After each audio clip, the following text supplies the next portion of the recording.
Bonjour à toutes et à tous, je suis ravi de vous retrouver pour votre émission Alternative Voyage. Je me trouve au Pérou, plus particulièrement dans la vallée des Pyramides. Elles sont situées dans la ville de Tucumé, au nord du pays, et ce sera le point de départ de notre nouveau numéro.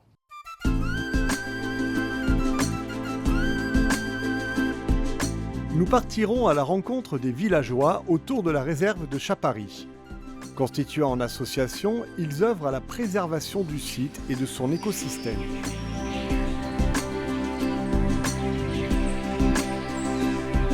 Puis nous nous rendrons au sanctuaire de Pomac, où un programme de développement en tourisme solidaire a été mis en place dans les zones rurales alentours.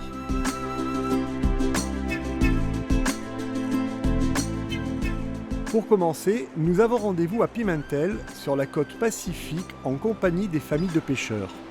Cette tradition vieille de 2000 ans est encore préservée aujourd'hui. Nicolas, le responsable des pêcheurs, et son fils fabriquent à la main leurs bateaux. Les roseaux directement récupérés dans les canaux servent à la construction. Cette embarcation étroite est leur outil de travail. Ils pourront s'en servir environ 1 mois avant d'en reconstruire une autre.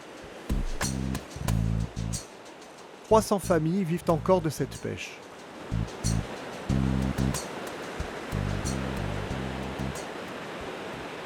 Quelle est l'importance pour vous de conserver cette pêche ? Pour nous, C'est important la pêche parce que c'est ce qui nous fait vivre. Sans la pêche, nous aurions déjà disparu. Alors, nous maintenons cette tradition parce que c'est notre travail avant toute chose. C'est un travail quotidien qui nous fait vivre économiquement, nous sort de la pauvreté. Avec quelques efforts, on y arrive. Beaucoup de pêcheurs sont professionnels parce qu'il suffit d'aller à l'eau, pêcher, vendre sa pêche et ça permet de financer de quoi aller à l'université. C'est le concept de la personne chez nous. Pouvoir nourrir nos enfants avec la pêche, puis chaque enfant qui viendra après nous, et ainsi de suite. Le but est d'accompagner chaque génération pour que la tradition des cabalitos de Tortora perdure.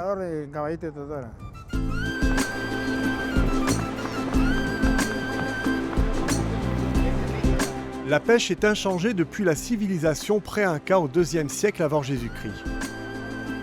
Les navigateurs, agenouillés, bravent chaque jour les vagues de l'océan Pacifique et partent de 4h à 10h du matin. Leur cabalito de Tortora, petit cheval de roseau, peut supporter jusqu'à 200 kg de charge utile. La pêche du jour sera revendue immédiatement sur la plage.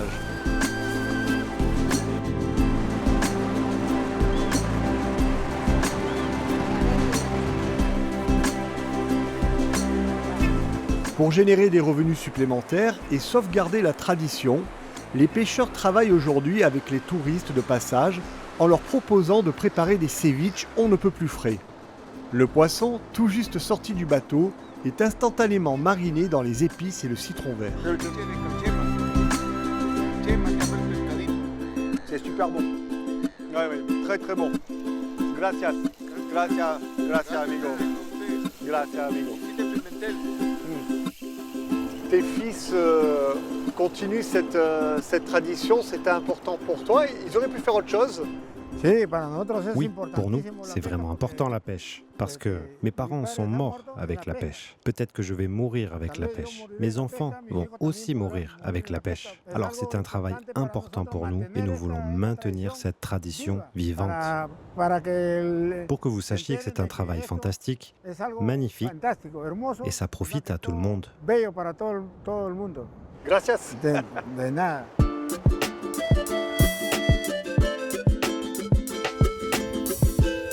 Nous partons au cœur de la région de Lambayeque, où s'étend le bosquet de Pomac, une forêt sèche unique, où les pyramides de terre témoignent encore d'un passé précolombien puissant.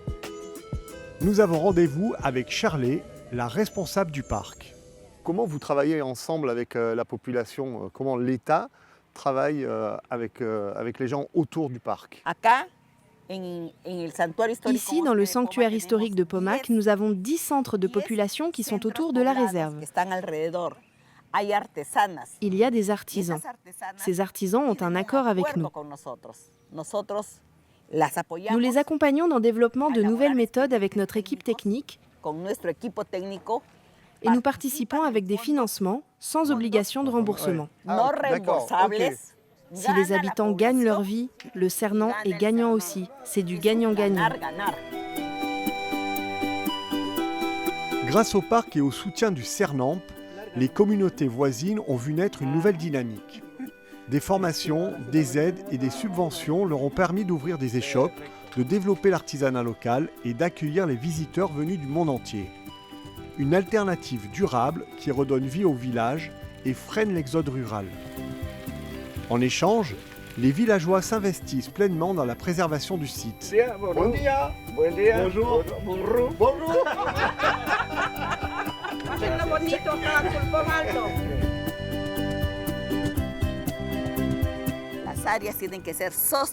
Ces zones doivent devenir durables.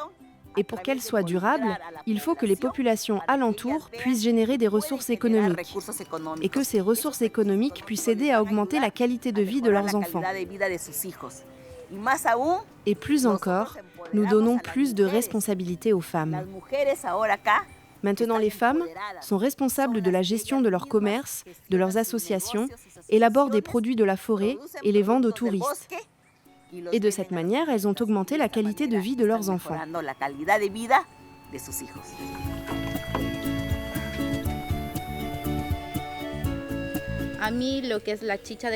Pour moi, la chicha de Rora, la chicha que ma maman prépare, m'a beaucoup aidée car j'ai pu aller à l'université.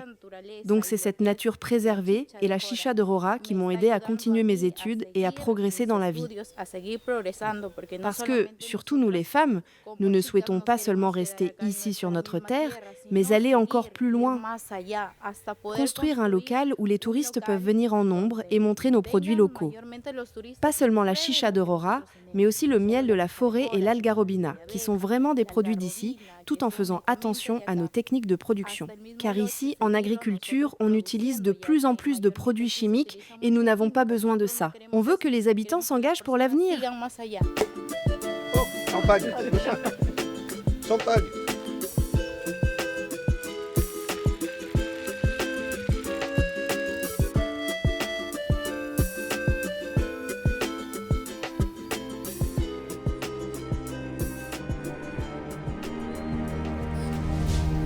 Dans cette partie du pays, là où la forêt se mêle au désert et à la pierre, s'étend Chapari. Un paysage rude et vibrant où la vie s'est accrochée malgré le temps et les pressions. Ici, la biodiversité a retrouvé un sanctuaire. Cette réserve est le fruit d'un choix, celui des communautés locales qui ont décidé de faire de leur territoire un espace protégé. À Chapari, préserver l'environnement, c'est aussi préserver une culture, des savoir-faire, un avenir. Juan, le responsable de la réserve, nous accueille sur ses terres. Chapari es naturaleza, Magnifique. es vida, es salud. Silence.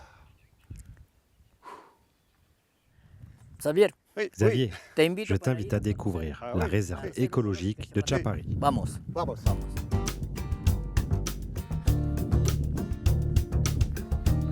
Ici, la forêt sèche a été sauvée non par des lois, mais par ses propres habitants.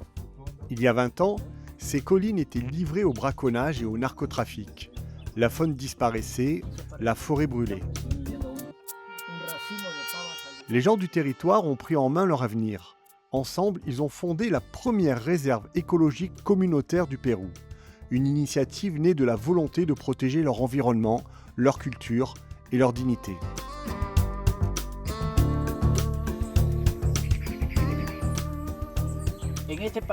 Derrière ce panneau, tu verras ce qui pose problème pour la préservation du site. C'est une première étape dans la compréhension de notre environnement. Découvre quelle espèce est vraiment la plus grande menace. Je sais pas. Découvre, s'il te plaît. Ah ben, oui, c'est nous. Muy Oui. Quand on se voit, on dit c'est nous. Ouais. Voilà un exemple qui nous permet d'expliquer que nous sommes les ennemis de nous-mêmes. Dès que nous mangeons quelque chose, on le jette par terre. Nous avons pris toute l'eau de la rivière pour la mettre en bouteille. Nous avons coupé tous nos arbres. Donc nous souhaitons sensibiliser les gens pour faire comprendre pourquoi nous devons aimer la nature. C'est notre terre-mère.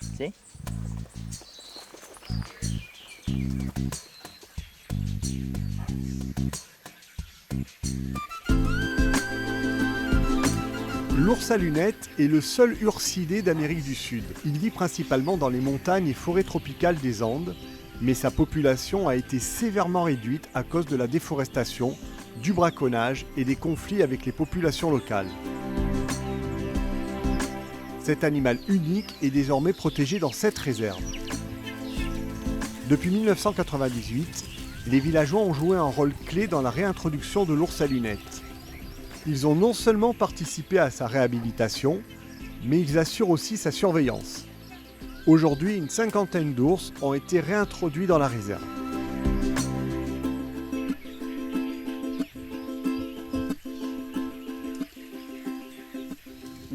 Nous nous rendons compte, en tant que paysans, que notre rôle est de comprendre qu'on ne peut pas gagner notre vie sans protéger notre biodiversité, sans protéger notre nature.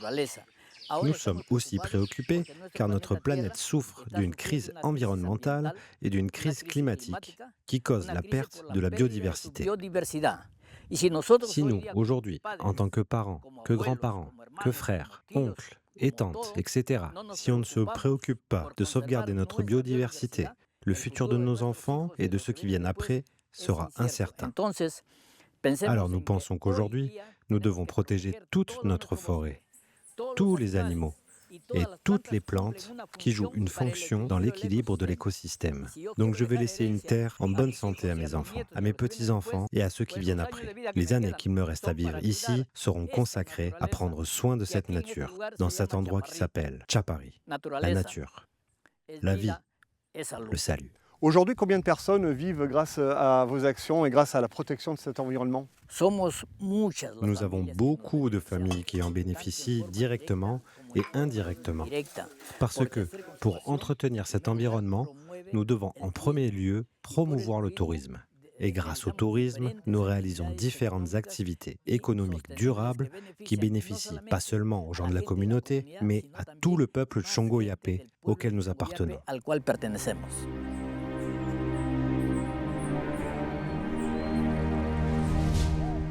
C'est déjà la fin de notre voyage au Pérou et j'aurai le plaisir de vous retrouver très bientôt pour d'autres aventures et d'autres rencontres sur notre belle planète. Au revoir.